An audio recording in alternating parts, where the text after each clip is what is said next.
Please be aware that the following interview contains sensitive content related to homophobia, suicidal thoughts, and violence.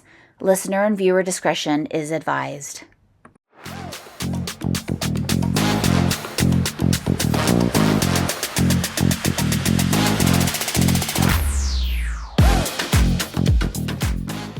Hi, this is your host, Celeste Taylor, and you found yourself in the lesbian class. Whether you're driving, washing dishes, or walking in the park, I'm so happy you're here, and I hope you get a few takeaways. Ring, ring, class is in session.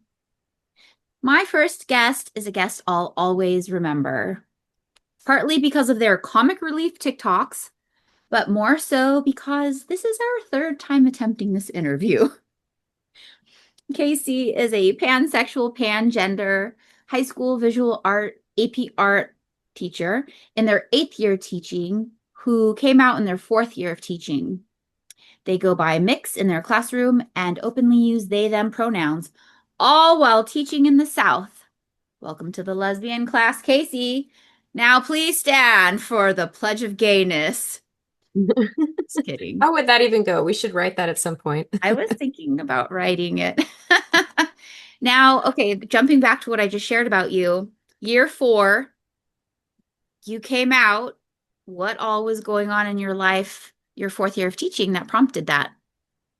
Well, actually, one day a student was going around passing out pride flags. They bought like a pack of 100 and they were just giving them out to whoever wanted them. And so I said, "Can I have one?" And that inspired me to then come out to my family. So I went home that same day and I reached out to both of my sisters and I let them know. And they were like, "Duh, we know." It was not a surprise. Um, But I had been out to myself and to like a few close people for a while. Um, but I've always kind of been a late bloomer. So it did take me a little bit longer to figure it out. I think it's harder when you're pan because you're like, oh, but you know what I mean? I feel like it's harder to figure out the identity. And then my gender identity came a little bit later. But yeah, that was a day I'll never forget. Getting that pride flag and then getting inspired to just, be more authentic. How did how you were in your classroom change? Does that make sense? Just my That question. does make sense. So shortly after the being gifted a flag, um, I took over our school's GSA. I had joined this was the year that I had joined to like help out with the teacher that was running it. This was when we were partly virtual, partly in person. So we had like 50% kids that were virtual and 50% that were like physically in the building, and everyone was wearing masks and we were all social distancing. But another English teacher had started it and it was very, very small, maybe like 5 kids total. And I just kind of jumped in to help out, but she was in charge of it. But then she ended up leaving at the end of that year. So I decided to take over. And it was around the same time where I started being pretty open with using mix instead of miss and using they them pronouns because I realized that um, it gave me a lot of joy to be referred to as they in a way that I had never experienced before. So, Nice. yeah. I'm curious, are there any other queer teachers on your campus? There are some other queer teachers. However, I am the only one that identifies as non-binary. Okay, and now these other queer teachers who are on your campus, were they there the year you took over the GSA? That is a great question. So the teacher that was running it that I took it over from was queer, but not super open about it. And at that time, we really didn't have many. I think maybe one or one or two other people, perhaps. There was another English teacher that I know of. We have a lot more now, than we did then, but it was, I don't think we really had any openly out queer teachers at that time. There were a few there, but they weren't open. Right, right. Okay. It's like you all knew in the teachers' lounge who was queer, but they weren't necessarily broadcasting that to all the students. Basically. Okay. Yeah. That's essentially how I lived as a teacher myself, so I can relate to that lifestyle. No judgment coming from me. I am curious though, have those other somewhat closeted teachers come out in their classrooms now since then? Well, that's a good question. Well, currently we have one of my friends at work has a wife and she's open about that with her students. I'm pretty sure she has a flag in her room.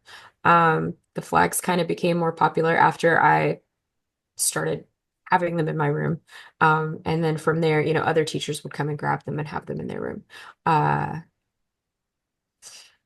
so as of now, I think at least two of us are open.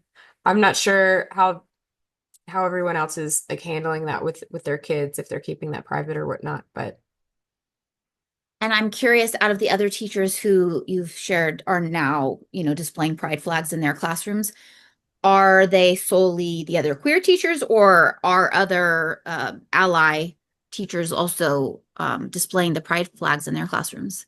I am happy to report we do have some allies. That's Um, it's great. In addition to allies, we have a few homophobes and transphobes among the staff, which is unfortunate, but I have no control over that.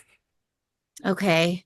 So how tense is the teachers' lounge at times? It's funny. I just really stay in my room most of the time. I really, and it's so busy, as I'm sure you know, like you're constantly doing something every single moment of the day. So really, the only people I interact with are the ones that are on my hall that I see like during class change. I mean, sometimes I go around the building, sometimes we have meetings, so I do get to interact with people, but for the most part, I'm pretty isolated on my side of the building.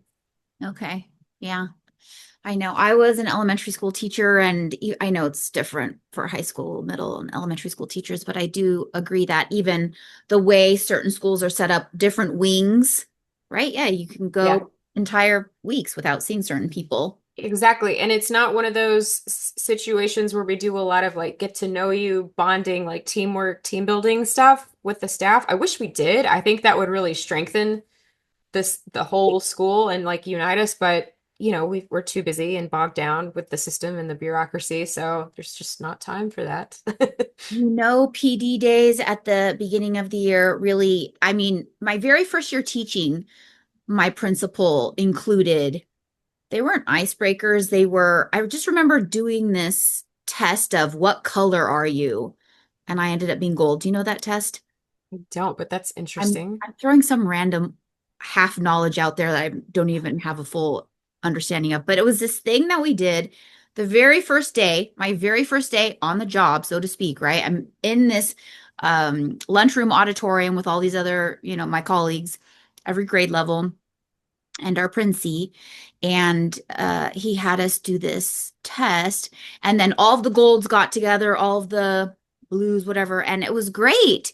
It was great because just, to go back to what you were saying, it's so important for there to be camaraderie around, between all of us educators, even if we're not teaching the same thing, even if we're not teaching the same grade level, your AP art, someone else's math, but still to build rapport with each other. I mean, it's as important as building rapport with our students because, they're on campus. And wouldn't it be nice if you felt, oh, I've got a friend here. I like that person. I like coming to work because I've got. Yeah, I think we would have less turnover if we did more team building stuff. And it's funny and it's a little ironic because they're always talking about how we need to be consistent and not everyone is consistent. And I'm like, we don't even all know each other. I don't know everyone's name. I've been here for 8 years. We don't even have the same people now than we did 8 years ago. Like a lot of people have left.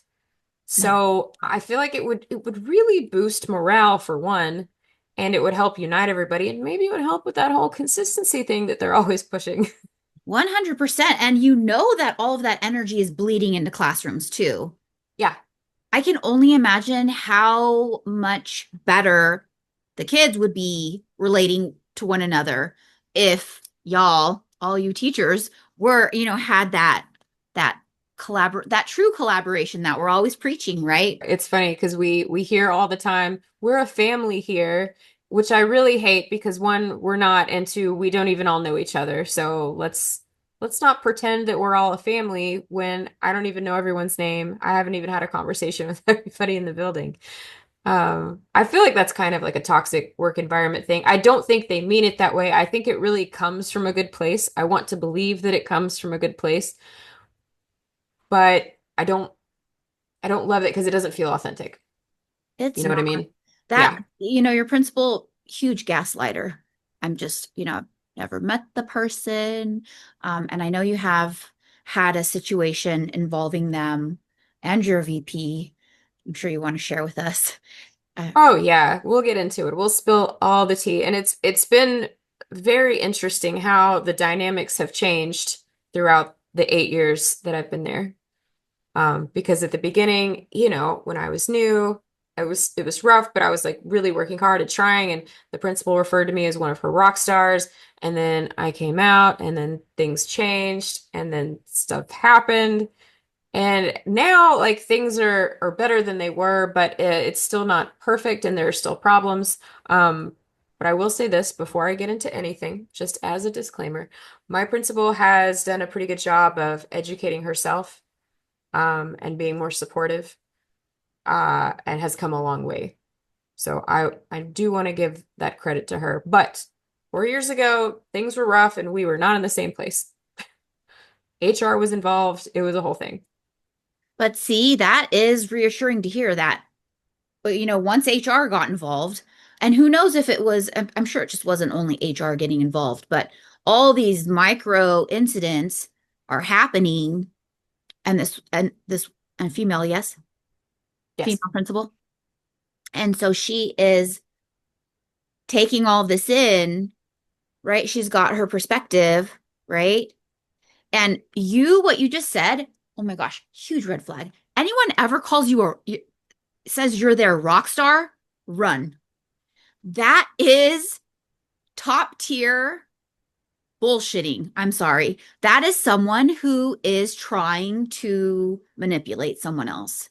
You're my little rock star, right? I look back at my own career and all the compliments I was given, and I think to myself, if I would have had a backbone in that situation, how would they have reacted to me then?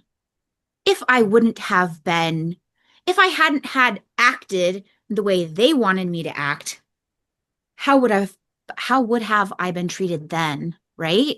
that's a good point because I do think rock star means you're not making waves, you're doing what we're asking you to, you're complying, Yep.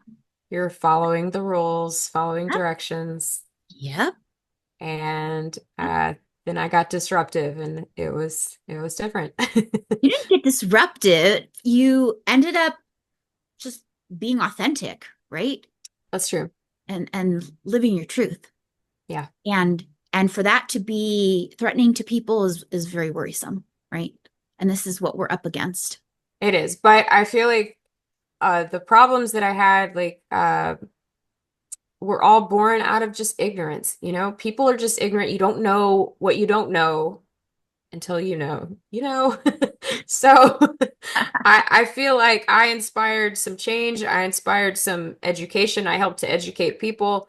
And we have come a long way, but the only way to fight ignorance is with education, and not everyone is willing and open to learn when they are first confronted with that and when they first are faced with their own ignorance.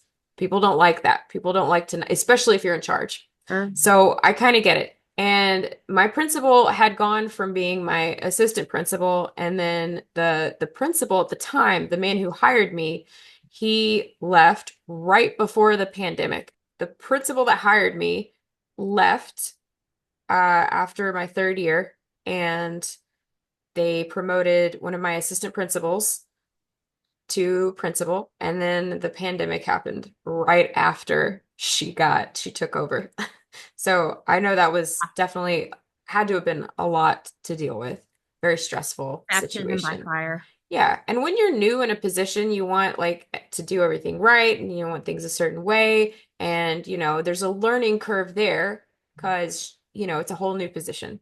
Um, and I feel like we've come such a long way since then.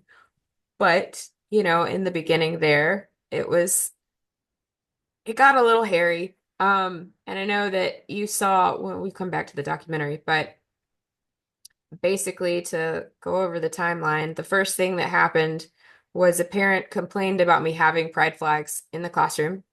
I never found out who that parent was, which was made me very anxious because I'm like, okay, great. Now I have this parent, and then probably they're teaching their kid to be homophobic too, which means I probably have a homophobic student. That makes me uncomfortable. I don't like that.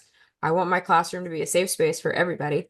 Um, but we had this whole conversation about the flags, and I have fully taken over GSA. I'm out at work. I have pride flags in my classroom. A parent calls and complains about me having pride flags in my classroom. They don't tell me who it is.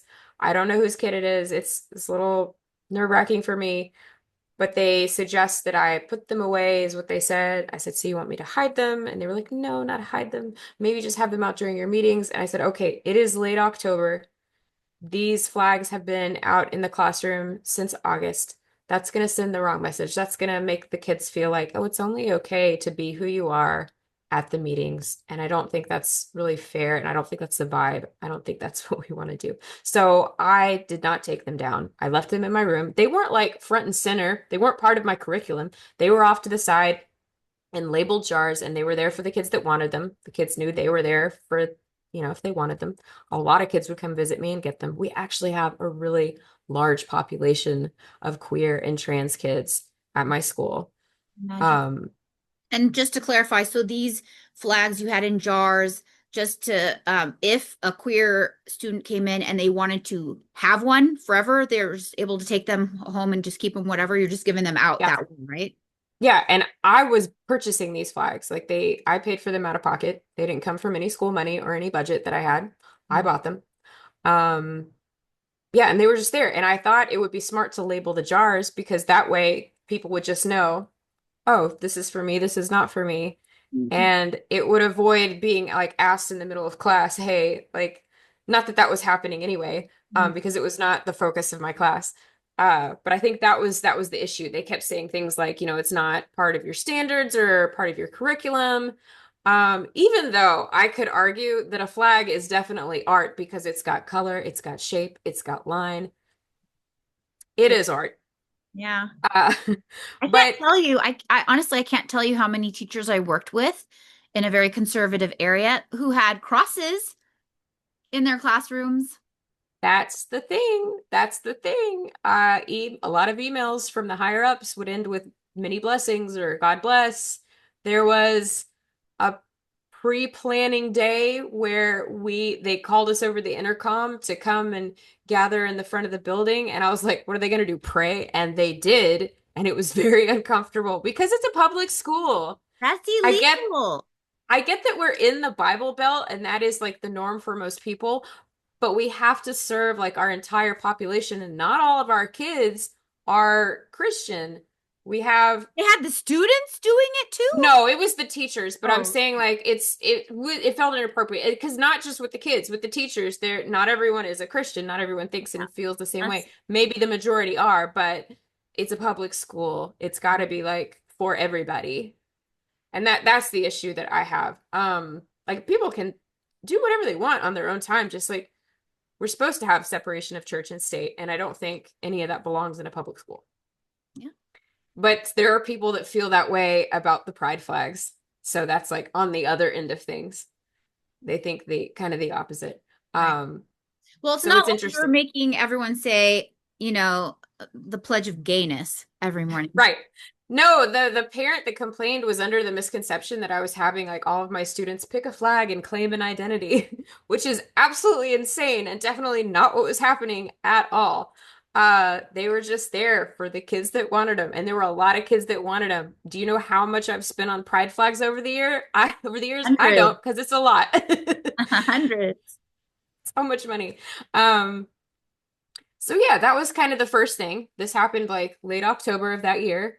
And shortly after that, no, before that, I want to say, I'm kind of fuzzy on the timeline because a lot of stuff happened in the same year and it was just a lot at once. But I had this genderbread person display up because a lot of students had were curious, and a lot of the staff, like other staff members, were not understanding like the difference between identity, presentation, and orientation, because they're all different things and Mhm. people don't understand that they are different things, and biological sex is different too. So I thought it was a really great tool to teach people, and a lot of people thanked me, like students and staff members thanked me for having it up because it really explained everything really well in a way that made sense. And I made it with materials that I paid for out of my pocket.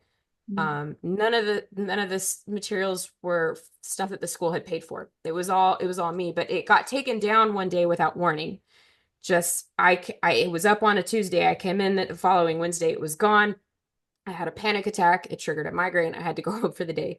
It was rough. I feel like I was having a lot of migraines around this time where everything was happening because that the first meeting that they pulled me in was really intense, and it was like an hour and a half long, maybe 2 hours. Just I felt like I was being berated, and they kept wanting to make things political, and they said you need to make your classroom neutral, and I thought that was weird because one, my identity is not and political. It's been politicized, which I think is crazy and weird and doesn't really make sense. But and there were some really weird things said in that meeting, and I really, really wish I had had the foresight to record that meeting because the most problematic things that were said in there Mhm. by one of the assistant principals, who to this day is not my biggest fan. But we'll get into that. Um, so this meeting ended with me like in tears. I was very, very upset. It was really overwhelming, and I just said, "Can we just take a break?" And that's how it ended. Mhm. And then I got called into another meeting on a day where I was trying to leave right after school because I had another migraine and I was nauseated. And I was sitting in my car in the parking lot waiting for the buses to clear out so that I could leave because I was blocked in. And an admin tapped on my window and asked me to come inside. And I was like, "Look, I'm trying to go home. I have a migraine. I feel nauseated. Like I'm not well." And he left. And then the other admin, the one that doesn't like me, the one that we'll be talking about more, comes to the window and says, "You have to come in. You have to come talk to the principal." Forces me to get out of the car. This point, I have the wherewithal to record Mhm. this meeting secretly. So I I get pulled in, and it's me and it's all the administrators, and all the counselors, or at least two of the counselors in the office too. And my principal just straight up yells at me. She's very irate. She's upset because there's a lot of murmurings going around because I've been pretty open with the kids about things that were happening. I'm like, they're having issues with the flags. I just my GSA kids, I'm like, I was very transparent with them. I didn't feel like I needed to hide what was happening because I felt like they had a right to know what was going on. And they knew about the genderbread person. And then when I found out that it was admin, because I didn't know at first that it was admin that had taken it down, I was like, something's I I didn't know if it was a student or another teacher or what was going on. I was really troubled when I found out it was admin because then it really felt like an us versus them type situation, and it made a weird dynamic, and it had the kids were all on edge too. But the kids were also like upset about this, and I had a lot of people on my side. In fact, the students were planning to organize a walkout in protest of all the things that were going on.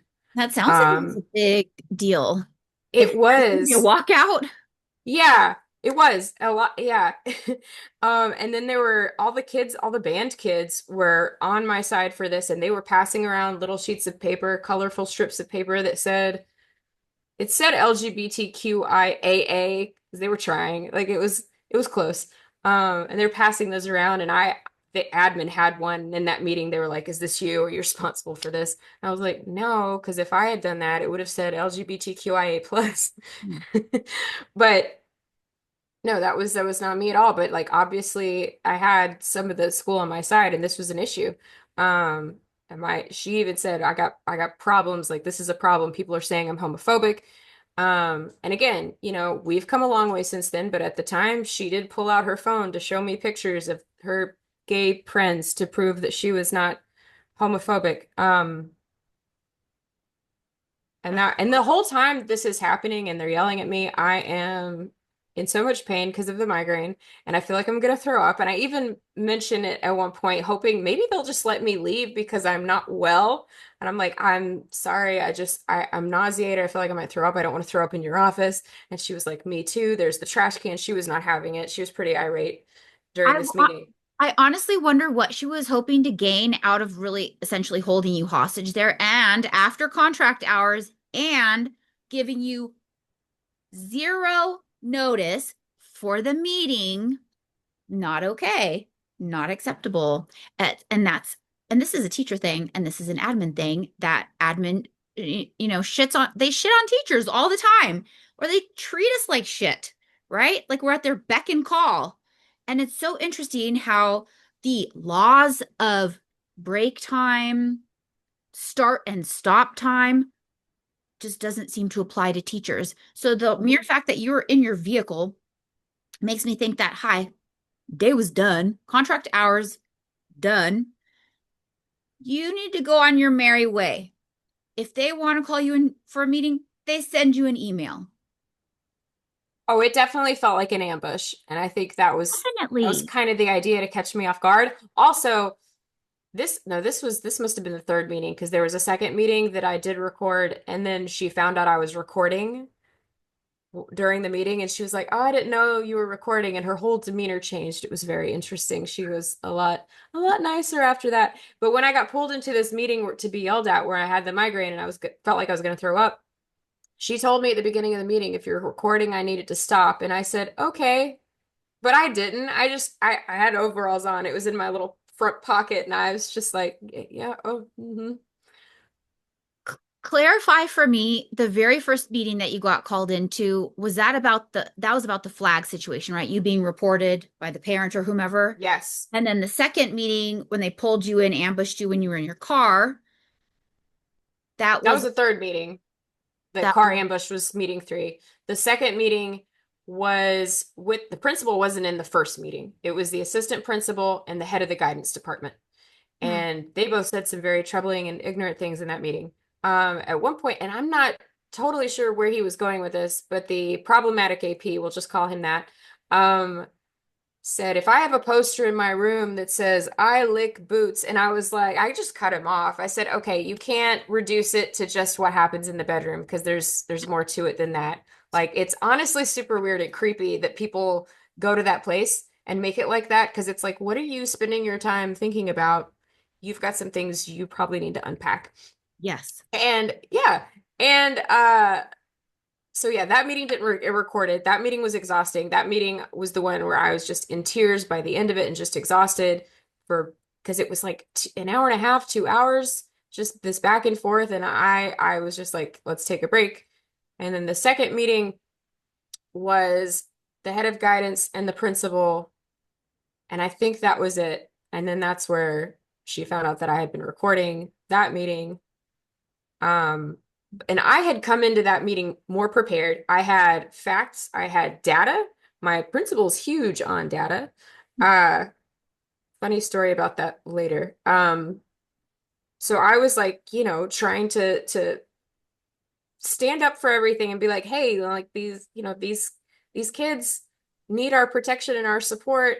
Um, you know, uh, so then by the third meeting, which was the roughest one, Um, and I recorded the whole thing and I ended up, yes, sending those recordings to HR with the complaint that I filed because I really felt like I was being discriminated against and I was really worried about our kids. I thought if I don't feel safe at work, imagine what it's like for the students. They gotta be like terrified, Yeah. you know? Um, so more than anything, I wanted to make sure that they were taken care of. So the complaint got filed, and I ended up having to file a retaliation complaint sometime after that, Mm. mostly because of that one problematic AP who still has a problem with me to this day. He has not come as far as my principal has. Um, Although she did force him to go to a meeting later on, like after everything had happened, and that was hilarious because we were going around introducing ourselves At and your GSA meetings? yes, and we got to him and we're like, "Oh, share, what are your pronouns?" He said, "I don't have pronouns." And I said, "He, him, right? Everyone has pronouns." And he like got it slowly. And then we are like, "Do you want to share like your identity?" And he's like, "Well, I'm married." And everyone laughed because, okay, Poor that guy. doesn't tell us anything. And they said to a woman. And one of my kids had to pretend that they were just coughing because they were about to like lose it laughing at the situation. And we did laugh about it a lot later. Uh,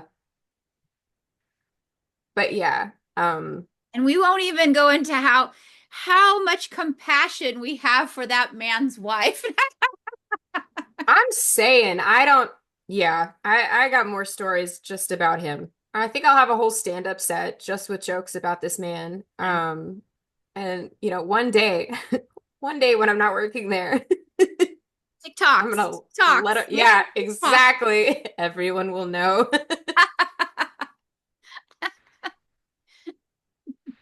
Yeah. Okay, so he's at the GSA meeting, clueless. What came of that? Oh, this was funny. Afterwards, I was in the main office with him and the principal and like a couple other teachers and another admin. We were all kind of making fun of him. It was pretty hilarious. And then the chorus teacher at the time told him, "You're a cis straight man," and he was like, a straight man hears the word cis and they get really confused and they don't know what it means. Sissy, you're a sissy. Yeah, but he told the principal later, "I think I embarrassed myself." And he did. Oh boy. Yeah. But I'm not the only one that's had some, unpleasant interactions with this man. He did get an angry parent hit him with their car in the parking lot. Not like at full speed or anything like that, but enough to where his hip was messed up and he was out for a while. That's significant.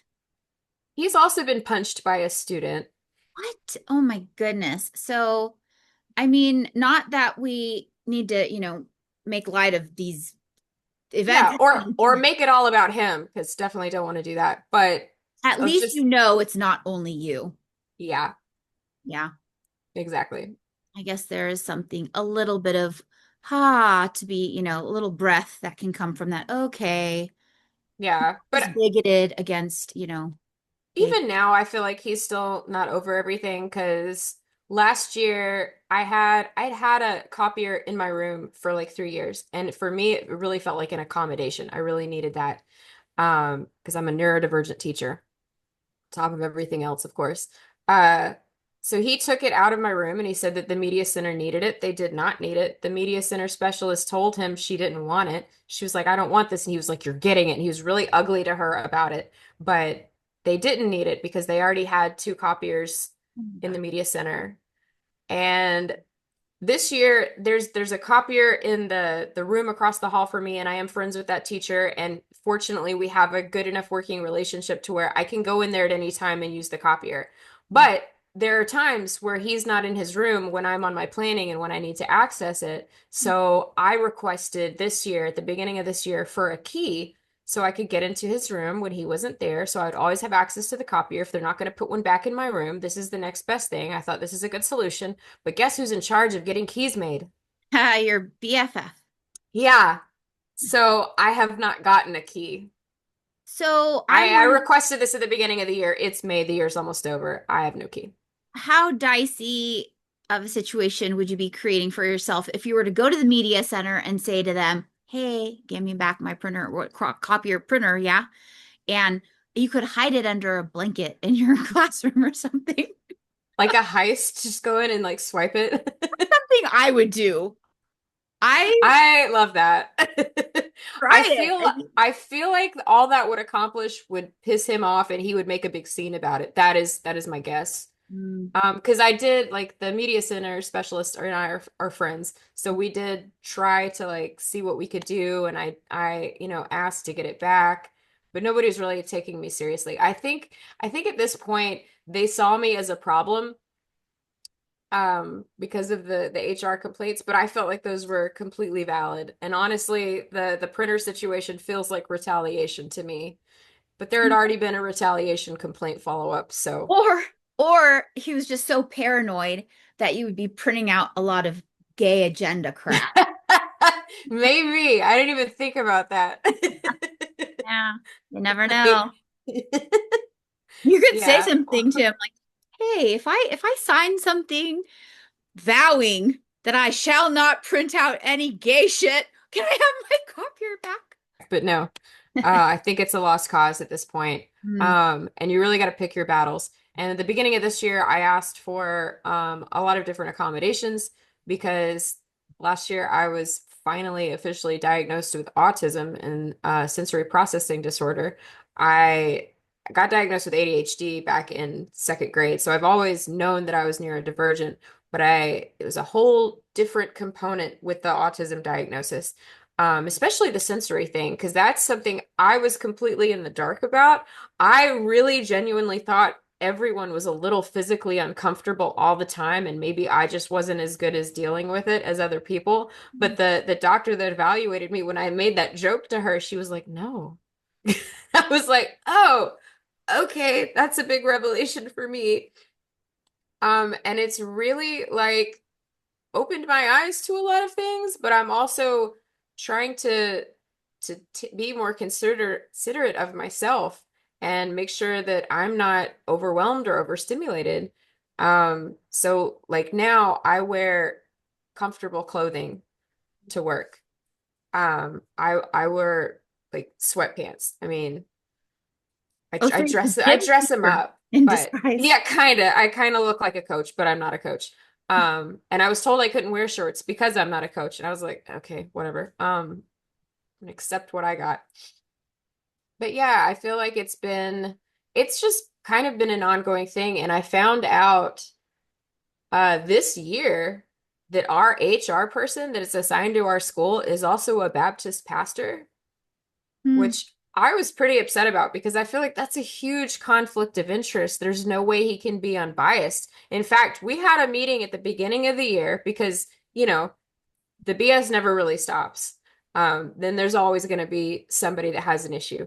So at the beginning of this year, a parent complained because they thought that I was asking kids to put their identity, I mean, their orientation on an info sheet that I was having them fill out. No. Hmm.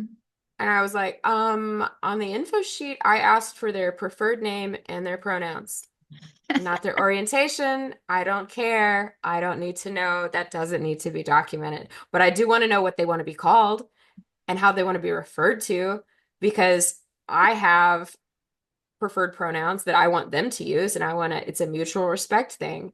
Yeah. And it goes a long way with the kids that it's important to, and I know that because it's important to me too. But to have just to have to deal with that, people not knowing the difference between a pronoun and your sexual orientation, like those are not the same thing. Right. Um, and it was just crazy. And it was after that meeting that I found out that our HR person was a Baptist pastor, and I was just shocked because it just seems Hmm. how can he anyway? Hmm. It seems like a conflict of interest to me. Yeah. And so now I feel like looking back, I'm like, okay, you really got to be careful. And it's hard to really know like who's really looking out for your best interests, you know? Sure. Well, Because now it so feels like he has got an agenda. I take it he's new, or who was the HR person you reached out to years ago about the That's that's the thing. He was part of the team like pretty much the whole time. He wasn't the first person that I spoke with. It was somebody that I don't even know is there anymore, Oh, okay. which Hmm. maybe that's a rabbit hole to go down and who knows why, but Sure. I can't imagine that it would be any different than the reasons why the turnover rate is so high at your school. fair Because enough. And it's yeah, high everywhere right now because the job just gets harder and harder and it gets more and more demanding. And it's like genuinely not sustainable for like a neurotypical person. So it's extra challenging when you have sensory issues and you communicate in a completely different way because your brain is wired differently. So yeah. It's a lot. And I it, honestly, it's, oh, sorry, not to interrupt you. I was just gonna say it's the most it's very overstimulating because you constantly have people moving around, people talking to you, people calling your name, asking questions. It's just nonstop. And I Nonstop, am exhausted at the end of every day. nonstop. And just think you're in high school. Could you imagine being Mm. surrounded by 6-year-olds? No, I couldn't do it. I mean, I love all ages. But no, that would be hard because they don't always listen. They just haven't developed that self-control yet, right? Yeah. Well, and But not that high it's schoolers have it, but right. No, it's different struggles. You know, yeah. you get more like attitude and apathy, um, Yeah. and sometimes violence with the high school kids. We don't have like a ton of fights, but when we do, they're pretty epic. There are aspects of the career that I do miss. I do miss the engagement with the kids, right? But when I think about going back to the classroom, and I would definitely be out and proud this time around, right? Hmm. I think to myself, gosh, I'm hearing what people like you are telling me. I'm watching what other people are posting, just random shit that's happening in their classrooms, and especially being a queer teacher. And that's why I wanted to make this podcast too and share people's experiences in the classroom, because I think allies and, not bigoted people. I'm talking allies. I'm talking just, your run of the mill person who's just sort of like, "Da, da, da, da, da, da, da, da." They don't even think about, right, what a queer teacher would go through. They don't think about it one way or the other, right? The haters, the very bigoted people, they do think about it and they put so much negative energy, right? Put it out toward us. But the allies, it's a non-issue for them. So they don't think about it, right? So, and I really hope to educate those people too, to shine a light on, well, you may not see it. Yeah, Doesn't but it's happening. mean, right? Yeah. Yeah, Yeah. absolutely. Yeah, so I mean, there's still issues, and especially like now, it's a really scary time with the current administration. I felt like we were on this like train headed towards progress, and it is completely derailed now and on a completely different track. Um, and I'm really, really hoping that we can get back on track and head in the right direction and actually have progress and not regression. But I feel like that's a whole nother conversation. Um, That and is but it is tough right now. It's tough right now being a teacher, period, but it just adds a whole nother layer when you're also queer, and then it adds another layer when you're also neurodivergent. So it's a lot going on. I feel like I have a lot of things working against me. Um, but I'm trying to just hang in there and do my best because what else can you do, you know? right. You will be returning to your classroom next year. Is that That is the plan. Contracts haven't gone out. Nothing's been signed yet. But I don't really have another option at this point. So we'll see. I do have some other things in the work, and I am planning to, because I don't see myself retiring as a teacher. I never have. I don't think I could make it that long. Because there have been points in like with everything that's happened where I have felt like this job just makes me want to like end everything. I remember I even expressed that to my mom one time. I was like, this job makes me want to, it makes me want to kill myself. And she said, well, think about the insurance.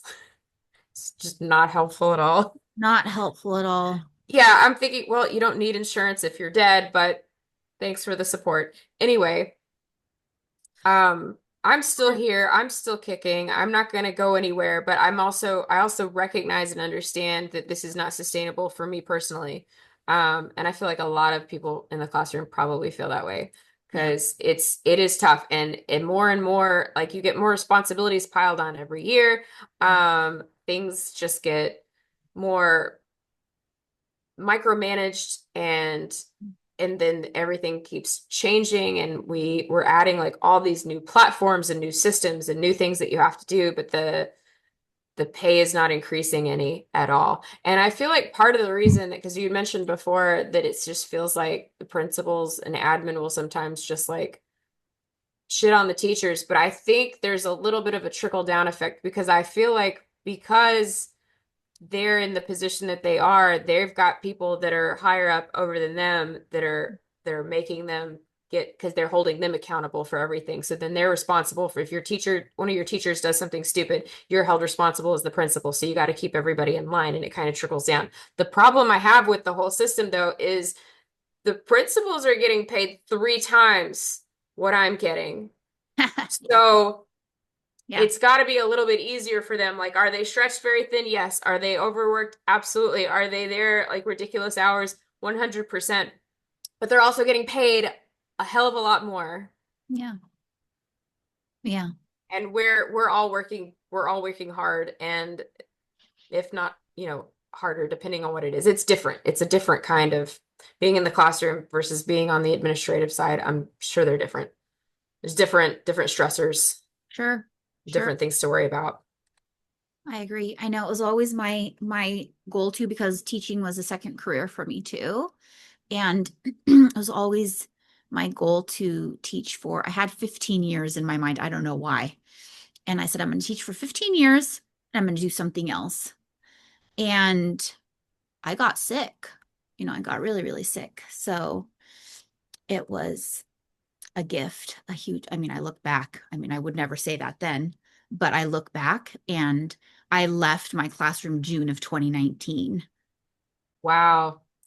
I was still in contact with all of my teacher friends, and the stories I was hearing were so nightmarish. And and there was even not at the school I used to teach at, but someone in my old district, this lady, I don't know who it was. It was a pretty small district I initially started teaching with, teaching for, and she was teaching on Zoom drunk, and it was a whole thing. And this was I think April of 2020, March, or it was really close to the beginning of everything, right? Wow. And I said, people are fucking losing their shit. And I Yeah. myself, I was really, really, really, really, really, really, really grateful that I had essentially removed myself because I was I knew I was going to take that 1 year sabbatical. I knew I was going to take the 1920 year off to get my health back. I was really sick. I just ended up getting sicker and sicker actually, but um it was just the timing was so beautiful for me. I can't imagine, so I never had to go through any of that and I'm so grateful. And so you talking about your principal earlier on and just how she went, she was at the helm and it was COVID and it was her first rodeo, right? Yeah. And that's hard. That's extra hard because the whole, I have so much to say on this and I wasn't even really involved. So, but I still, as an insider outsider looking in, if that makes sense, I had so many opinions because I've always been not at the beginning of my career because I was extreme pushover at the beginning of my career and a great kiss ass. Like I could be the number one kiss ass and Princey's pet rock star, right? Just like you, right? Rock star. And I can remember when that shifted in me and I started looking at the system um as like the fucking gelatinous shit it is, really, right? And Oh so yeah. I went to an equity and diversity conference. mm, I think it was my third or fourth year teaching. And that really shifted my whole perspective because I met this woman and she was leading one of the workshops at the conference. And she really put on my radar, because in our credentialing programs, I don't know about yours, but mine never went over really the true history of education in America, right? Oh, no, we didn't get No. any of that.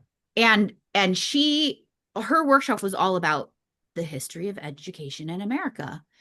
And really when we stopped and thought about it and she was, giving us all this information, these articles, books, etc., whatever to read. She was saying the education system in America was created to make factory, Workers. yeah, factory workers Yeah. to work the line, Hmm. to sit on a line. So hence our rows, right? The old fashioned rows that I'm figuring you, right? And I grew up in sitting in those rows, and in those columns. And you don't ask questions, right? Very few. And, even though education has changed and grown in certain ways, it still is the system to create, um, uh, little minions, Oh, right? absolutely. And like we could even do like a whole hour or more about the school to prison pipeline and how things are kind of set up to mimic like a prison situation with the bells and like Mhm. the very short lunches. You know, we used to have 28 minutes for lunch and now we only have 18. I'm still upset about that. Only have eight. What? Only 18 minutes to eat. It's rough. And it's That because sounds they illegal. said it was because the kids eat really fast and then they screw around, so they had to make it shorter. But we also have 4 lunch periods instead of 3, so that's also a factor. But for me, it feels like I barely have time to eat anything. To go to the bathroom. Oh, don't even get me started on the bathrooms. I'm sorry. There's been a whole situation with the bathrooms. They changed the code on the bathroom door to the teacher bathroom on my hallway and then refused to give me the code. And I don't know if it was just me or if this was an issue with other teachers too, but when after they changed the code, because they did it because somebody was letting the kids in. Of course, I know exactly who it was, and I had no problem saying, "Oh, it's this person," because I didn't want to get blamed for that. But another reason why it was ridiculous to gatekeep. So the code changes. I go to the building maintenance guy and I ask for the code. He won't give it to me. He says that problematic assistant principal told him not to give anyone the code. And I was like, that's ridiculous. I have a right to use the bathroom at work. And instead of giving me the code, he walked me to the door. He put the code in himself and opened the door for me like a child or an animal. It was awful. I was really upset about that. And the second time I had to go, I found a different AP and the same thing. He goes in and he puts the code in and opens the door for me. And this is really pissing me off. So by the third time I have to go to the bathroom because I have a very small bladder, I go to the building maintenance guy again and I basically bully him into giving me the code. I'm like, this is ridiculous. You need to give me the code. Like I have a right to use the bathroom at work. I'm not the one who's letting kids in. I need access to the bathroom. So Hmm. he broke down and gave me the code. But this was also after I had emailed that AP directly about getting the code, and he didn't, of course, didn't respond to me at all. He just ignored it. Wow. But you gotta wonder if that was like specifically about me or to punish me, if it was some sort of retaliation. I really don't know because I don't know if it happened to anybody else. You didn't ask other teachers if they had the. Um, I feel like they might have been weird about giving other teachers the code too, but I don't know, it felt very, The whole situation is a huge yeah, question it's real mark. messed up. Yeah. Yeah, why are we doing What? that? That's I can't wrap It's my mind around ridiculous. that right now. At the time, I made a TikTok about it and it got some traction. It got like 10,000 views. I can't go to the bathroom at work. That would get you some It's views. just me ranting about it, like saying what happened. And people are like, that's crazy. I'm like, I know. That is one of the, and this is why when I had actually left my classroom, and mind you, I said it before, I was very sick. So I wasn't in the best headspace, right? Right. I wasn't really thinking logically, clearly, whatever. But I had the thought, I said, I was feeling called to get into the political, realm of education because what always irked me, mind you, I taught for 6 years in the state of California. I taught English as a second language for 3 years in South Korea before I came back and got credentialed and That's cool. started teaching. Yeah. And then I subbed for a total of 4 years, you know, two before I got my first job, two after, right? So it's not like I'm a 20-year veteran, but in those 6 years, I can't tell you how angry I was knowing that people who had never stepped foot in a classroom were at the helm of making decisions for teachers. And Oh, right? And it that's is mind-boggling. And That's always been a thing for me because we get observed by people that have one, never taught our content, never taken a class in our content, haven't been in the classroom in like 5, 10 years, maybe more.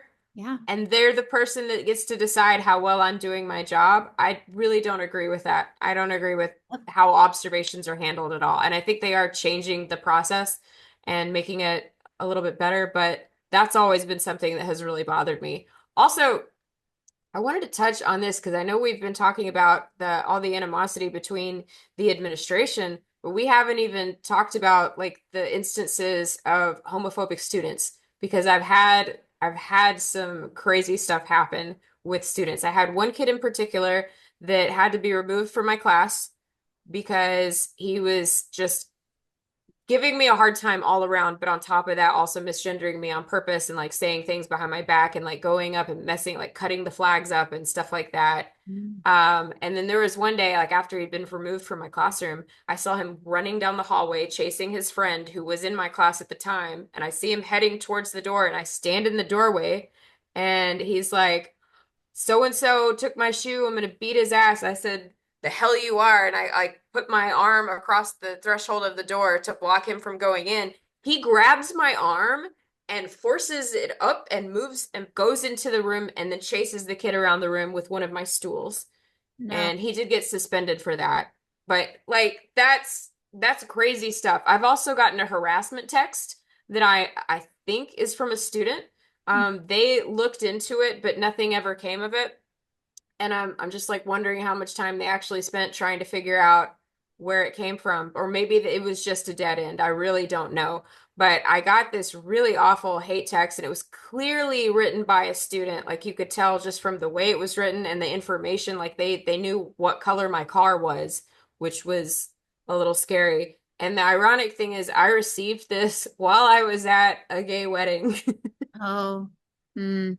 I was like, of all places for me to get this random harassment hate text. Yeah, joy, Uh, and killjoy. then yeah, I've had kids that have so we have it's kind of like homeroom, but we call it advisors, where we have like a group of kids, and the idea is we have them for all 4 years until they graduate, so they stay with the same group. And the idea is that you're like they have an adult in the building that they can talk to about stuff, and you're there to tell them about upcoming events and go over rules and stuff, and like how many credits you need to graduate, help them register for their courses and whatnot.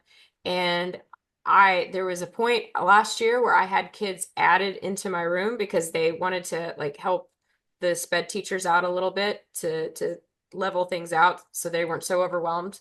And I got some new kids added to my room, and a couple of them we had to just agree that they would sign in and then leave and go to another space. They didn't want to be in the same room with me because they were homophobic.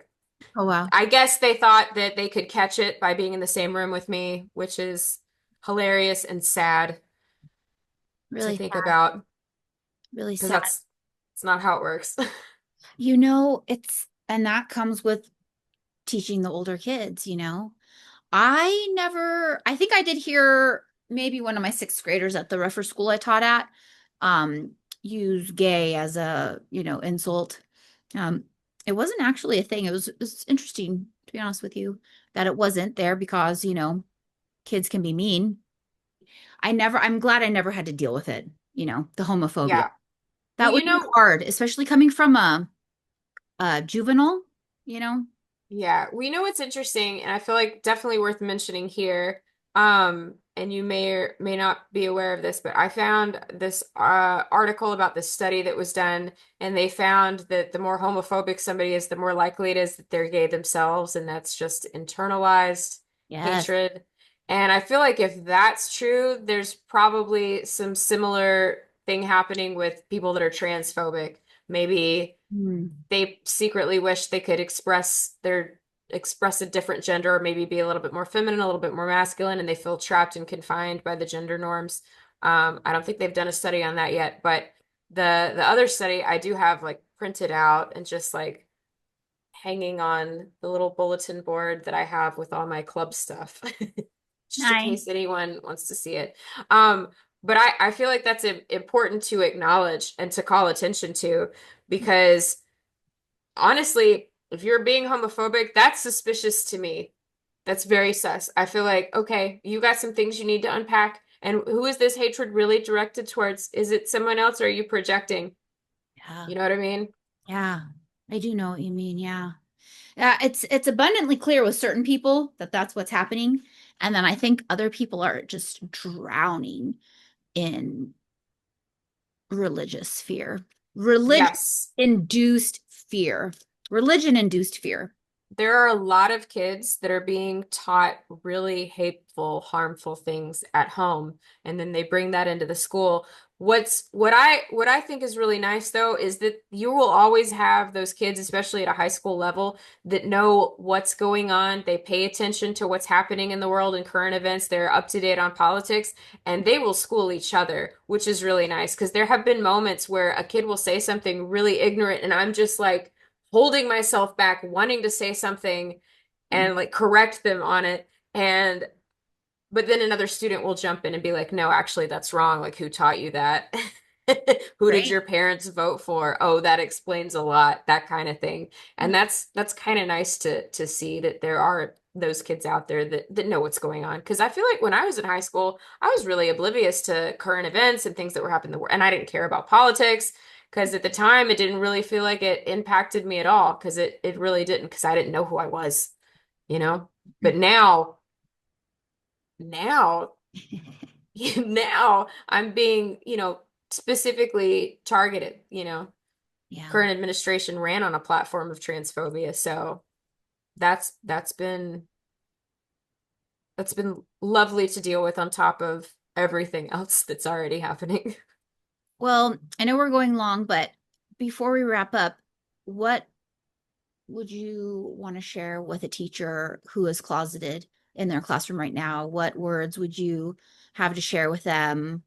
Um, I mean, because I'm not sure if this podcast episode would be that encouraging to anyone to come out, especially if they don't have permanent Oh status.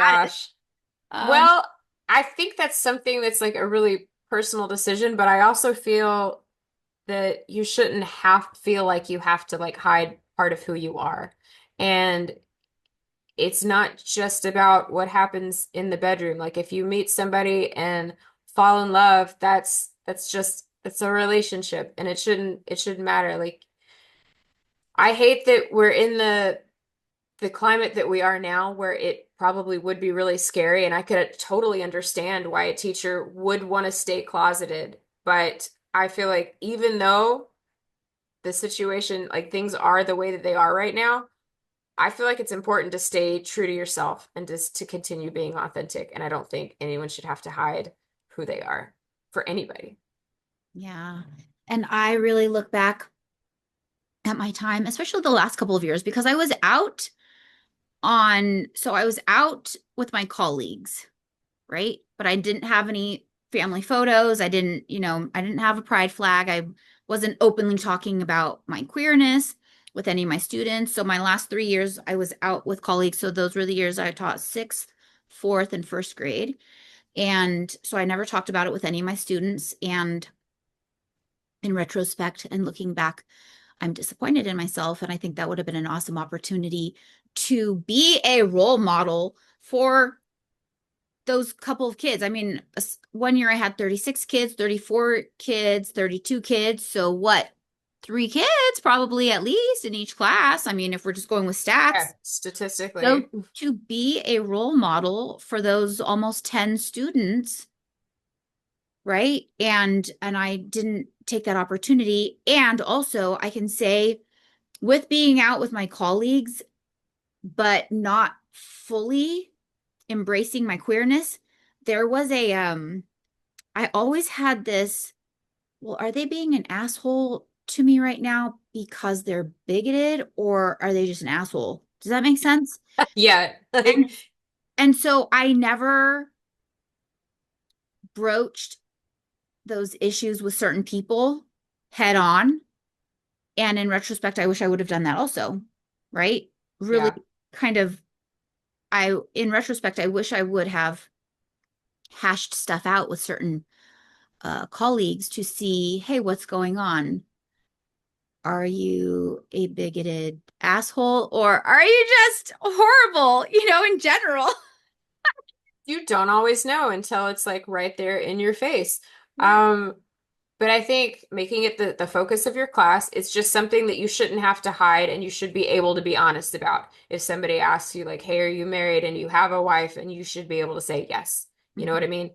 Um, and I know we've talked about admin, we've talked about students. We haven't totally gotten into other like staff members until kind of just now.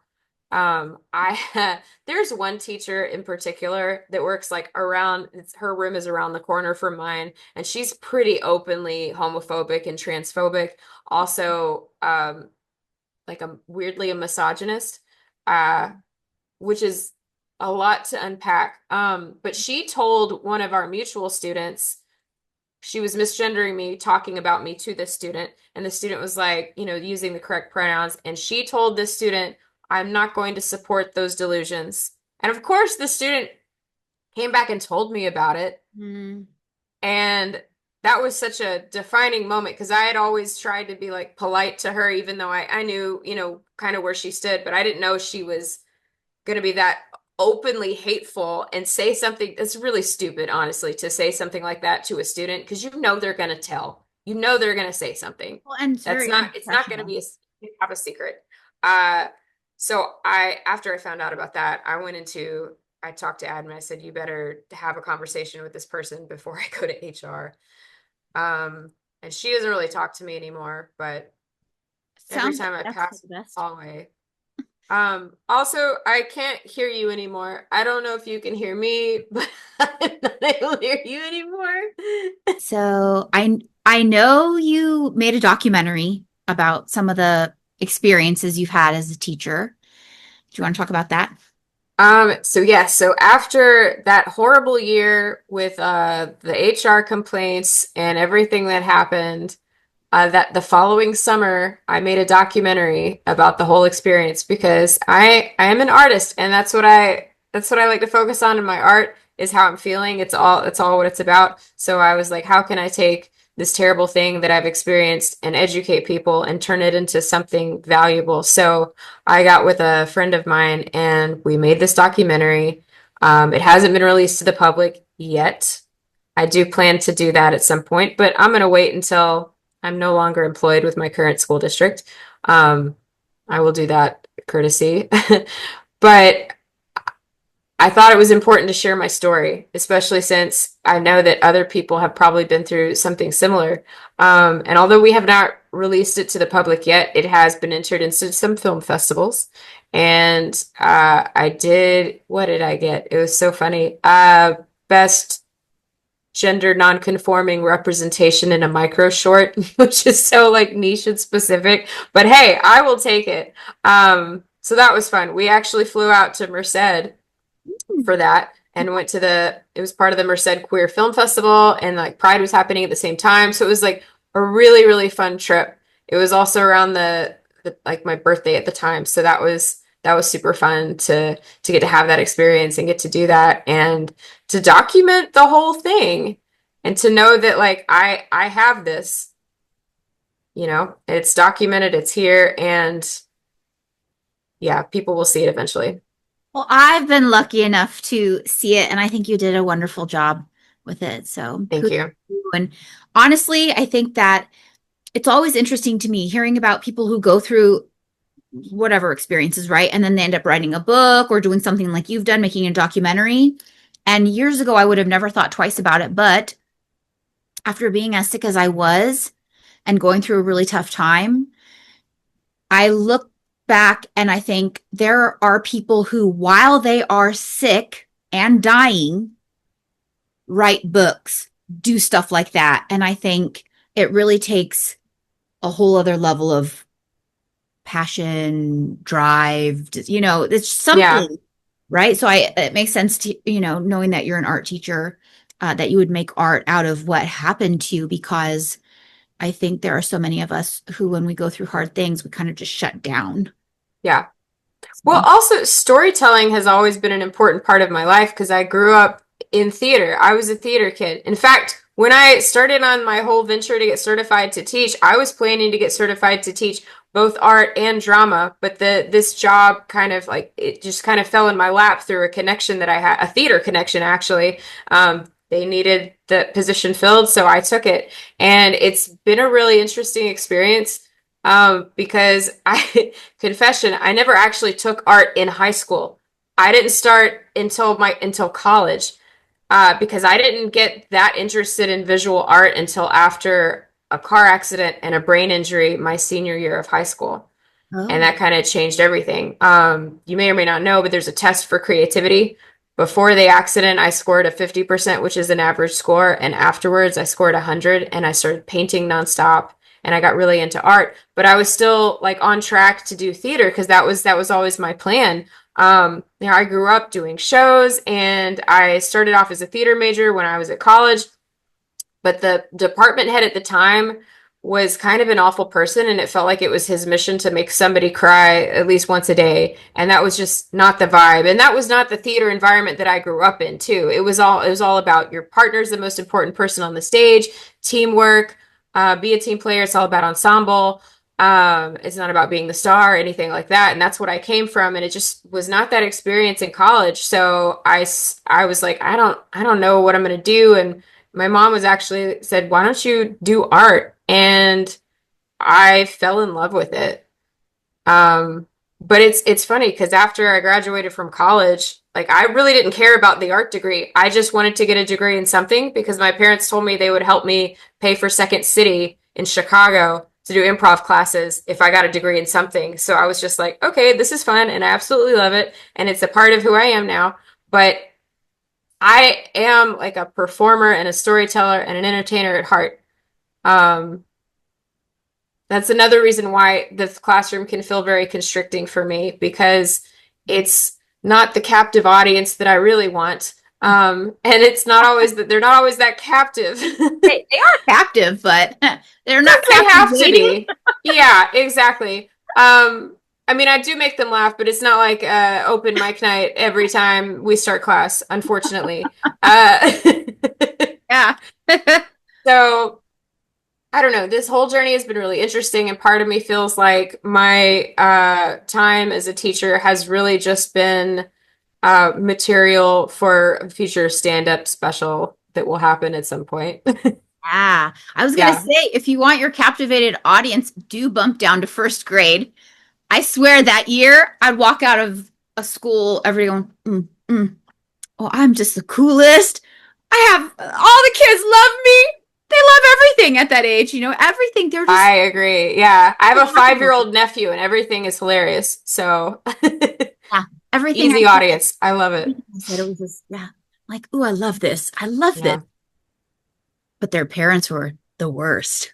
So I'm sure. I'm sure. There are always like terrible parents that you have to deal with. yeah. But And it wasn't all of the parents. I don't want to, generalize, but oh it was yeah, enough some of of them are them. good. It was enough Yeah. of them. Yeah. Anyway, okay. So as we're closing, you want people to find you on TikTok? Do you want to share your handle? Sure, why not? I have a public account. So you can find me at Lord Rainbow Sky doing very silly content. Yes, I can attest to that. If you're interested in watching the most ridiculous videos you'll see on Thank TikTok, you. go follow Lord Rainbow Sky. Yes. If you're a fan of tiny hands, silly lip syncing videos, and sometimes political commentary. Your timing with your lip syncing videos, so good. Thank you. I really would hate for all of my theater training and dance training and singing lessons to go to waste. So I gotta have an outlet for it. Yeah, I just want to thank you again so much for coming on my podcast, sharing your experiences with everyone, talking about being gay in education and being so generous with your time. Third time's a charm. Yeah. So who else would have agreed to do a second and third interview when the first two just weren't usable? So thank you so much. We have gone through a lot of trial and error, but I think what you're doing is important, and I'm happy to be a part of it and share my story. Thanks. Thank you so much. Well, until next time, there Yeah. may be a part two with Casey, everyone. Hopefully, I would love to come back. I'll insert the clap track there. There we go. And then by then, all the bugs will have been worked out and you will be a master at editing and everything.